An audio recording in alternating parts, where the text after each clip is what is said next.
18 जुलाई हमको जो डेट दी गई है, अगर उस टाइम से पहले हमारे साथ कुछ अच्छा नहीं होता, हमें कोई रिप्लेसमेंट का कोई ऑफर नहीं मिलती, कुछ हमारे साथ अच्छा ठीक से नहीं होता, तो मैं क्या करने वाला हूँ, मैं इस मॉनिटर को तोड़ूंगा, चाहे उसके लिए मुझे हथौड़ा भी क्यों ना लाना पड़े, उसे छत से ही क्यों ना फेंकना पड़ेगा, मैं इसे तोड़ूंगा एंड उसके अंदर से आपकी मैन्युफैक्चरिंग की जो डिटेल है जो आपको चाहिए वो मैं कैमरे के ऊपर दिखाऊंगा एक और वीडियो बना के, जिससे कि आपको सेटिस्फेक्शन मिले कि जो मेरी प्रॉब्लम है वो लेजिटिमेट है। अब ये जो कहानी है वो थोड़ी सी फनी है, थोड़ी सी विचित्र है एंड बहुत ही ज़्यादा सैड है। मैं बता नहीं सकता कितनी ज़्यादा सैड है।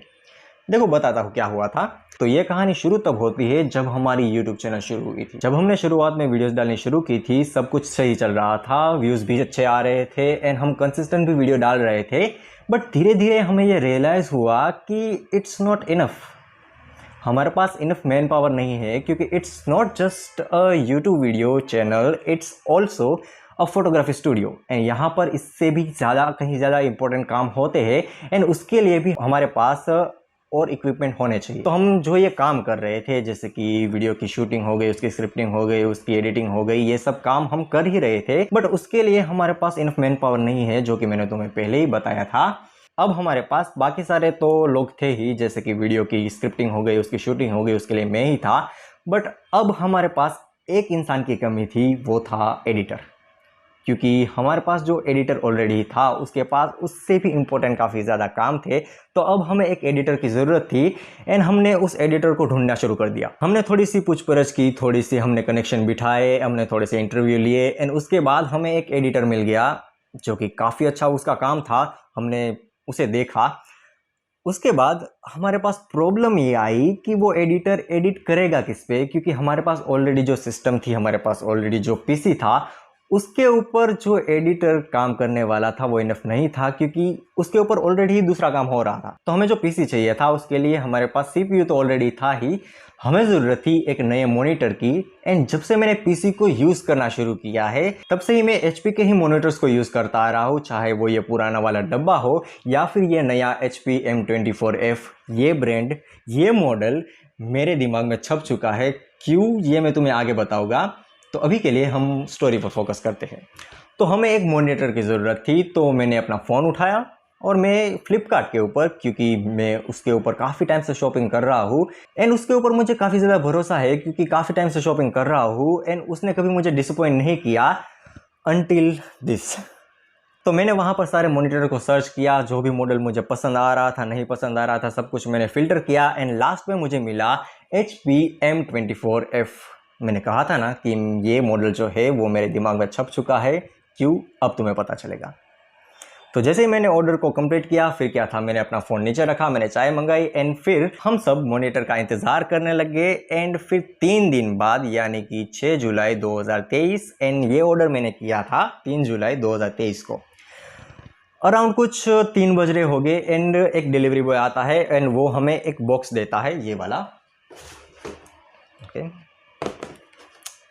एंड देन हमारा जो एडिटर था वो सबसे ज़्यादा एक्साइटेड था, तो उसी ने इस बॉक्स को रिसीव किया एंड सब कुछ, पहले तो सब कुछ ठीक ही चल रहा था एंड वो जो डिलीवरी बॉय है वो जा रहा था एंड तभी हमारे एडिटर ने एक बात नोटिस की। उसने ये नोटिस किया कि उस बॉक्स के अंदर थोड़ा सा डैमेज है। अब मैं तुम्हें बता रहा हूँ कि थोड़ा सा डैमेज है, बट वो डैमेज काफ़ी ज़्यादा था।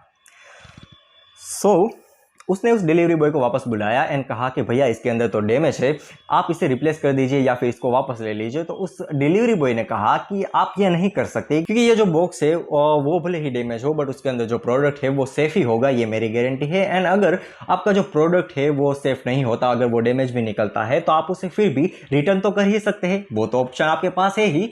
तो हमने कहा फेयर इनफ, कि तुम अगर कह रहे हो तो सही होगा एंड हमने उस डिलीवरी को ले लिया। एंड जब हम उस बॉक्स को ओपन कर रहे थे तब हमने रिकॉर्डिंग शुरू कर दी, जिससे कि पहला तो कि एक्साइटमेंट थी कि भाई नया मॉनिटर आ रहा है एडिटर के लिए, एंड दूसरा कि अगर ये बॉक्स टूटा हुआ है एंड अगर इसके अंदर जो मॉनिटर है वो टूटा हुआ निकलता है तो उसके बाद ये हमारे लिए प्रूफ के लिए होगा। तो जैसे ही हमने इस बॉक्स को ओपन किया, हमारे पैरों तले से ज़मीन खिसक गई। इस बॉक्स के अंदर जो मॉनिटर था उसके अंदर दरार थी, हिंदुस्तान और पाकिस्तान के बीच की जो दरार है उससे भी कहीं ज़्यादा बड़ी। तो देखो मैं तुम्हें दिखाता हूँ कि जब मुझे ये बॉक्स मिला, उसके अंदर मॉनिटर था, तो उसकी हालत क्या थी। तो सबसे पहले इसकी ही मुंह दिखाई की शुरुआत करते हैं कि इसके अंदर मुझे क्या मिला था। तो कैमरा नंबर 1 ये रहा, ये जो आपको दिख रहा है, ऐसा हमें बॉक्स मिला था। अब इसे मैं ओपन कर देता हूँ।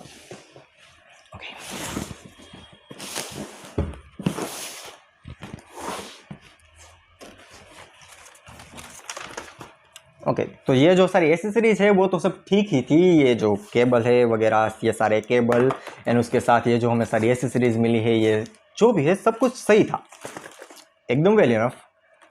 इसको ओपन करते ही ओके, अब पहले तो ये एकदम पैकेजिंग में था, हमें लगा कोई बात नहीं, सब कुछ बढ़िया है, एकदम हमारा मॉनिटर है जो है सेफ है। बट जैसे ही हमने इस कवर को ओपन किया, ओके ओके, तुम देख सकते हो, मैं सभी कैमरा के अंदर दिखा देता हूँ। ये फ्रंट कैमरा के अंदर ये जो बॉक्स है, आप दरारें कुछ देख सकते होगे, अगर कैमरा में दिख रहा होगा, और दूसरे में दिखा देता हूँ। ओके, शायद आपको दिख रहा होगा।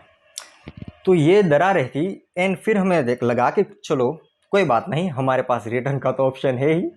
अब आपने इस मॉनिटर को देख लिया है एंड आपको पता चल गया कि मेरी क्या प्रॉब्लम थी। बट प्रॉब्लम सिर्फ ये नहीं है, असली प्रॉब्लम तो अब शुरू हुई है। अब बताता हूँ क्या हुआ। हमें लगा कि हमारे पास रिप्लेसमेंट का तो ऑफर है ही, हमारे पास ये ऑप्शन है, तो हमने कहा कि कोई बात नहीं, हम रिप्लेस कर देंगे। तो हमने फटाफट से रिक्वेस्ट भेज दी रिप्लेसमेंट की। तो हमने रिटर्न की रिक्वेस्ट तो भेज दी। उसके बाद क्या होता है कि उन्होंने कहा कि आपके जो फोटोज़ है, क्योंकि हमने उनके साथ कुछ फोटोज़ भी भेजी थी कि हमारा मॉनिटर जो है ऐसा ऐसा टूटा हुआ है, आप हमें इसे रिप्लेस कर दीजिए या फिर तो रिटर्न ले लीजिए, हमें रिफंड दे दीजिए। तो अब क्या होता है, वो कहते हैं कि आप मोर डिस्क्रिप्टिव हमें बताइए, यानी कि आप ज़्यादा हमें डिस्क्राइब कीजिए कि आपके साथ क्या हुआ है। तो ये सब होने के बाद वो हमें ईमेल भेजते हैं एंड उसके अंदर हमें कहते हैं, देखो मैं पढ़ के सुनाता हूँ कि मैं क्या कहता है। We are sorry to let you know that the return request is pending as the product images shared are insufficient for validation. Please share updated images based on the below guidelines within 24 hours. Please share the required product images within the next 24 hours by clicking on contact us. Please ensure the files are only up to 2 MB. ये भी कहा है कि भाई 2 MB से ऊपर नहीं जानी चाहिए, पर वो प्रॉब्लम नहीं थी, प्रॉब्लम अब शुरू होती है। अब हमें ये क्या कहते हैं कि आपको कौन सी इमेजेस भेजनी है। सबसे पहला, images of the inner and outer packaging along with all packaging materials like any stickers etc. पहला तो ये हो गया, हमने कहा कोई बात नहीं। उसके बाद दूसरा ये मांगते हैं कि full images of the product received image of all sides of the product, यानी कि सारी साइड से हमें प्रोडक्ट की इमेज भेजनी है, जो कि हमने पहले भेजी थी, तब उन्होंने इसे एक्सेप्ट नहीं किया। अब फिर से ये कहते हैं कि सब साइड से लो एंड दूसरा क्या कहा कि उसके ऊपर जो स्टिकर है उसकी भी फोटोज उसकी भी फोटोज यहाँ पर लो और हमें भेजो। हमने कहा कोई बात नहीं। एंड यहाँ पर एक और रिक्वायरमेंट है, तीसरा ये कहते हैं कि image of the manufacturing label, यानी कि IMEI number, brand, colour, manufacturing date, expiry date, MRP tag etcetera, ये सब कुछ भेजना था। एंड फिर लास्ट में ये कहते हैं कि if the product is damaged, image of the product so that the damage is visible. हमने कहा कोई बात नहीं, हम इन सारों शर्तों को हम मान लेंगे, कोई बात नहीं। हमने ये सारी इमेजेस को क्लिक किया एंड हमने उसे भेजा एंड उसके साथ हमने एक ईमेल भी भेजा जहां पर हमने लिखा, देखो वो ईमेल भी मैं तुम्हें बताता हूं। Subject difficulty following email instruction and required of assistant dear Flipkart customer support team. हमने कहना शुरू किया, I hope this email finds you well. I am writing to bring you attention to a technical issue I am experiencing with the Flipkart app and to request your assistance in resolving the matter. Firstly, I want to apologize for any inconvenience caused by my inability to provide specific detail. अब मैंने सारी detail तो भेजी थी, उसके बाद भी मैंने कहा कि चलो कोई बात नहीं, मेरी कोई मिस्टेक रही होगी, इसी की वजह से मेरी जो रिक्वेस्ट है वो आप उसे एक्सेप्ट नहीं कर रहे।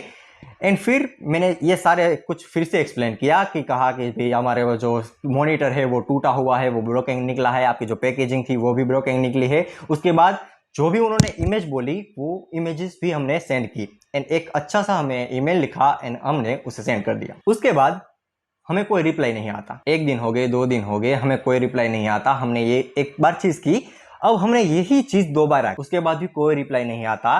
एंड फ्लिपकार्ट की जो ऐप थी उसके अंदर भी ये ऑप्शन है कि आपके जो अगर कोई इश्यू है, डैमेज प्रोडक्ट है, तो आप उसकी भी रिक्वेस्ट भेज सकते हैं। हमने वो भी किया, वो भी 4 बार, एक बार नहीं 4 बार किया, उसके बाद भी कोई रिप्लाई नहीं। वहां पर सिर्फ एक डेट लिखी गई थी कि 18 जुलाई के बाद आपका जो इश्यू है वो रिजोल्व हो जाएगा। तो हमने 3 जुलाई को जो ऑर्डर दिया था, अब वो रिजोल्व होगा 18 जुलाई को। 15 दिन मैं क्या करूं? मेरा सवाल यही था कि 15 दिन मैं क्या करूं इस टूटे हुए मॉनिटर के साथ। फिर उसके बाद भी कोई रिस्पॉन्स नहीं आया, कोई रिप्लाई नहीं आया। उसके बाद मैंने कॉल किया, उसके जो कस्टमर सर्विस होते हैं उनको मैंने कॉल किया, उनको मैंने फिर से ये सारी प्रोसेस समझाई कि क्या हुआ, क्यों हुआ, एंड सब कुछ समझाया। उसके बाद भी उनका भी कोई रिस्पॉन्स नहीं है। वो बस हमें डेट्स देते गए कि हम रिजोल्व कर देंगे, रिजोल्व कर देंगे, रिजोल्व कर देंगे। कुछ स्पेसिफिक नहीं था, ये कुछ भी नहीं हुआ। 18 जुलाई की हमें डेट दी गई है एंड आज हो रही है 14 जुलाई 2023। मैं तीनों कैमरा के ऊपर कह रहा हूं, अगर 18 जुलाई तक हमारा जो ये इश्यू है वो रिजोल्व नहीं होता, एंड उसके बाद अब देखो मैं तुम्हें एक इंपॉर्टेंट डिटेल दे देता हूं कि उन्होंने क्या कहा। जब मैंने अपनी इश्यू हमें बताया, मेरी क्या प्रॉब्लम है मैंने उन्हें बताई, तो उन्होंने कहा कि आपकी जो मैन्युफैक्चरिंग की वो स्टिकर होता है जिसके अंदर IMEI नंबर होता है, सारी डिटेल होती है, वो उखड़ा हुआ है, तो इसलिए शायद हम उसे रिप्लेस ना कर पाए। अब इसमें मेरी गलती नहीं है कि तुम्हारा जो प्रोडक्ट है वो डैमेज निकलता है, तुम्हारा ट्रांसपोर्टेशन के अंदर प्रॉब्लम आती है, तुम्हारा प्रोडक्ट डैमेज है, तुम्हारा मॉनिटर टूटा हुआ है, तो इसमें मेरी गलती नहीं है कि ये सब हुआ मेरे साथ। मैं पिछले 15 दिनों से ये कह रहा हूं कि आप कुछ तो करो, आपका कोई रिप्लाई भी नहीं आता, कुछ नहीं आता, मैं क्या करूं? 18 जुलाई हमको जो डेट दी गई है, अगर उस टाइम से पहले हमारे साथ कुछ अच्छा नहीं होता, हमें कोई रिप्लेसमेंट का कोई ऑफर नहीं मिलती, कुछ हमारे साथ अच्छा ठीक से नहीं होता, तो मैं क्या करने वाला हूँ? मैं इस मॉनिटर को तोड़ूंगा, चाहे उसके लिए मुझे हथौड़ा भी क्यों ना लाना पड़े, उसे छत से ही क्यों ना फेंकना पड़ेगा, मैं इसे तोड़ूंगा एंड उसके अंदर से आपकी मैन्युफैक्चरिंग की जो डिटेल है जो आपको चाहिए वो मैं कैमरे के ऊपर दिखाऊंगा, एक और वीडियो बना के, जिससे कि आपको सेटिस्फेक्शन मिले कि जो मेरी प्रॉब्लम है वो लेजिटिमेट है। सो पिछले काफ़ी दिनों से हमारी जो टीम है वो परेशान है, कोई हमें सोल्यूशन नहीं मिला है। एंड अगर आप इस वीडियो को ज़्यादा से ज़्यादा शेयर करेंगे तो ये शायद फ्लिपकार्ट तक पहुंच जाए एंड वो हमारा प्रॉब्लम है जो है वो हमें सोल्यूशन कुछ दे दे, अगर वो कर पाएंगे कुछ तो। एंड अगर नहीं करते तो आपके लिए एंटरटेनमेंट के लिए तो इसके बलिदान तो मैं दूंगा ही, उसके लिए वीडियो को आपको देखना है जो वो आने वाला है। अगर ये आपको वीडियो पसंद आया है तो लाइक सब्सक्राइब के लिए नहीं बोलूँगा, ये बस मेरी जो प्रॉब्लम थी वो मैं बता रहा था। एंड अगर आपको ऐसा ही कंटेंट देखना है, मैं टेक्निकल कंटेंट बनाता हूँ, इससे भी अच्छा होता है। ये तो बस प्रॉब्लम थी, तो ये पूरा का पूरा रो है, इसके अंदर ज़्यादा कुछ मैं स्क्रिप्ट भी नहीं तैयार की है।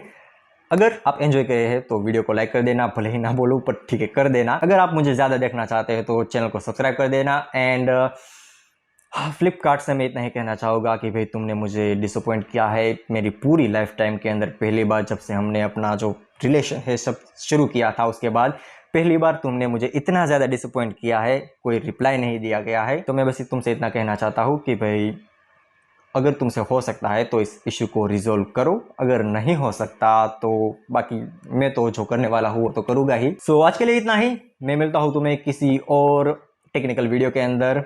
तब तक के लिए जय हिंद, जय भारत।